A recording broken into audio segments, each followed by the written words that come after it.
Hey everybody, it's Dr. Julie Quinn here, and I'm going to do a video overview of Module Week 4. Okay, so you'll see that there is an overview already posted. There's an overview posted, I think, at the beginning of every single module. So the Module 4.1 overview is this landing page. You can hear a short overview of this if you want to click here. Remember, you're doing a summary and response on the Cape Mann article, Why Use Trigger Warnings. Let me make a recommendation for that. I would, if I were you, cut and paste that article into like a Word document and save it just in case, because I do believe it comes from the New York Times, and sometimes there are paywalls for that article, and I want to make sure that you have full access and that like the third or the fourth time you click in, it doesn't say, oh, you've read all of your articles for the month. So I think that that would be probably some best practices, especially as you're working on the draft and you're working on feedback this week. So you've read Why Use Trigger Warnings. You use the article's main ideas, remember, in the reading and reflection log. You've used your work as the basis of those discussion board posts. And remember, you're talking about sort of like the main topic 1, main topic 2. We talked about trigger warnings in general. And now you're sort of ready to put this response paper together. Okay, so 4.2 is the completing your paper planner. This is, again, a pre-writing activity that helps you formulate your ideas in a little bit more depth. Planning is an essential part of the process. Essays have particular shapes. You've been given that overview and that sample to show you exactly the shape of it. Review the summary and response paper assignments. You get to access the article, and then you will build out this paper planner. Let's take a quick peek and look at it. Hang on a second. Let's make a copy. This opens in a Google Doc, but you can copy this and paste it back into Word. I prefer Word, but Google Docs are fine too, as long as you download and save as a Word document when you submit your final version.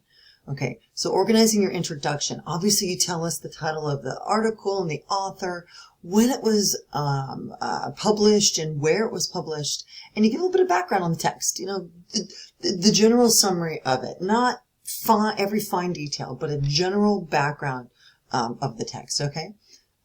So we've got some of the information here that's been pre-collected just to remind you. Now, when you go into English 112, you're going to have to remind yourselves to do some of this content. Now, we've got some templates to help you phrase if you want to do it in a little bit of a different wording, but you're including the right information, perfectly fine.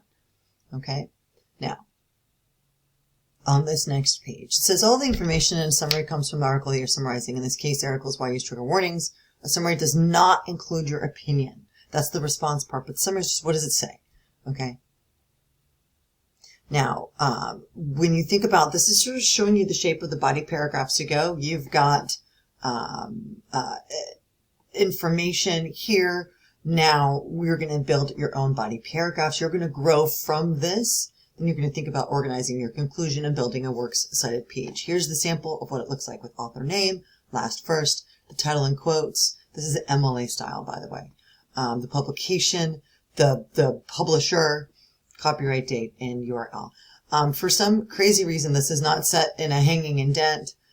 Normally speaking, we do it where the first line is on this margin and then the second one bumps over. That's something you could play with when you incorporate this into a Microsoft Word document. So you've got the planner that you're doing this week. You've got grammar and essay sort of organization and paragraph organization practice this week. Okay, so you can see the activity and quiz is about paragraphs and setting up. Introductions and conclusions are very sort of specific types of paragraphs. And then you've got body paragraphs too. So we've got some practice on this assignment. Okay, this is a graded quiz.